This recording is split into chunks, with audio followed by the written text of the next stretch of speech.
Alright, fellow Zyuranger fans, time to take a final episode of the day, which is the Hate-Filled Brothers' Sword.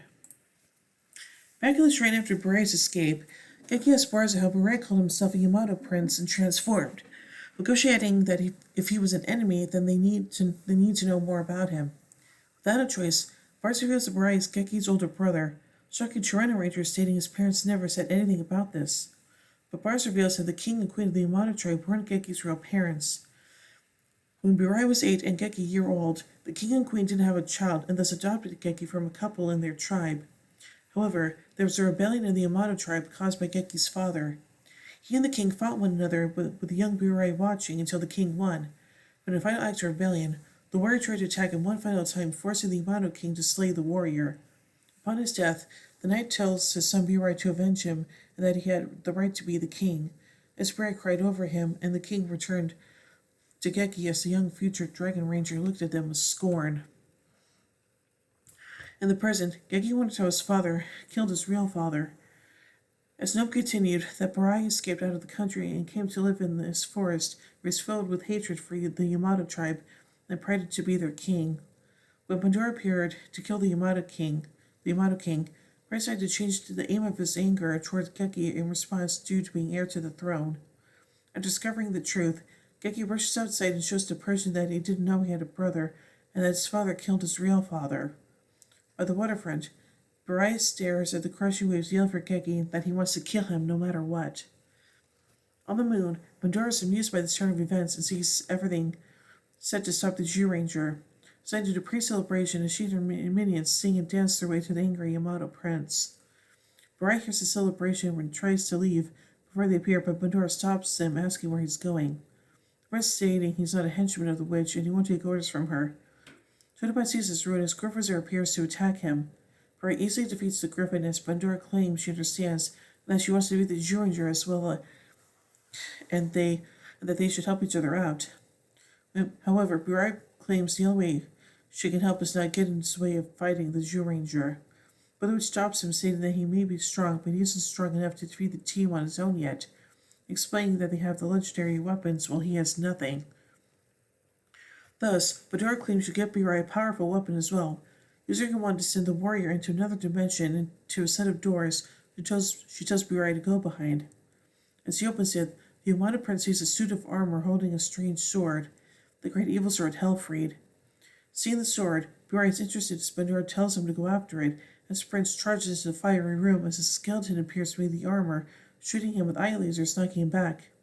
Burai claims he won't be defeated so easily as he remembers how his father was killed by the Yamato king, and the anger of vengeance he gained from his father, thinking Geki mocking him at laughter as the warrior yells he'll defeat his younger brother and conquer the world. Burai charges back into the flame-filled room as the doors close and Pandora rides by. The knight keeps fighting the sentient armor, claiming the sword, and crushing the sentient being before striking it down as it falls apart, claiming the Helfried for himself and declaring it to give him the power to defeat the Zyuranger and make him emperor of the world.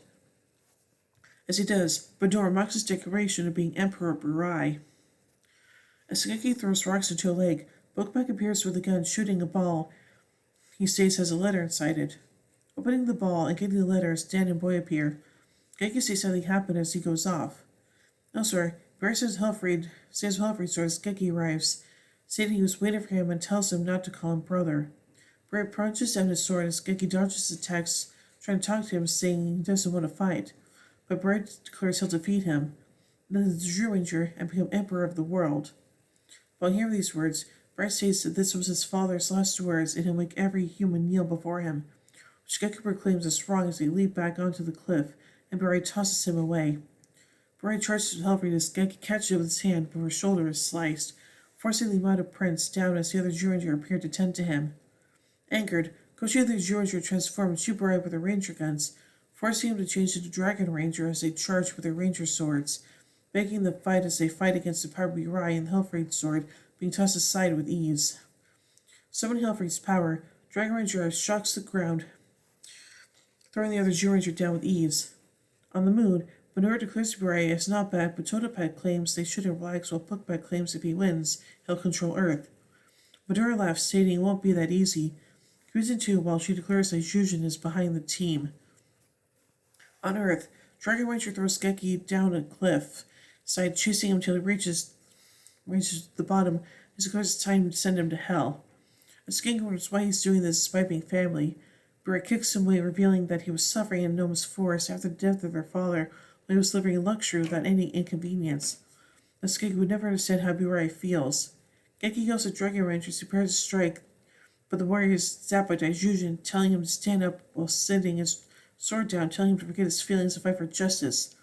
But Geki yells he can't fight his own brother as the guardian calls him a fool and zaps at the Zyuranger leader.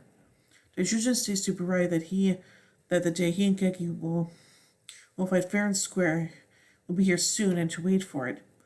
Burai tries to attack Hellfraid, but the guardian blocks it with the Mammoth Shield, forcing Dragon Ranger to withdraw. Then the Zyuranger catch up to Geki and tries to explain to Daijujin that he just met his brother for the first time in his life. Then what kind of person he is, he wants to understand him. On the moon, Madara cackles that Geki isn't listening to Daijujin as expected, but declared to Satan that their time to act their plan against the Guardian has come, and that Burai is merely one piece of the plan to stop Daijujin. She states that in 10 days and 12 hours, she will break Daijujin in pieces by her own hands. Okay, and exactly how are you going to do that? Yeah, anyway. So let's take a look at couple notes from this episode. The footage of the Yamato King of Black Knight's battle is used for the VR Troopers episode, The Millennium Saber. Geki doesn't appear transformed in this episode. So I think it's a pretty good episode, and yeah, of course a good continuation of last episode, and yeah. Of course, yeah, this arc is very different from what happened with the Green with Evil storyline and reminding more of a Power Rangers Season 1, so yeah. So overall, I give the Hate-Filled Brothers Sword 4 Megazords out of 5. Well, anyway, tune in as we take the next episode, Female Warrior Scorpion. So, until then, in the words of Zordon, may the power protect you.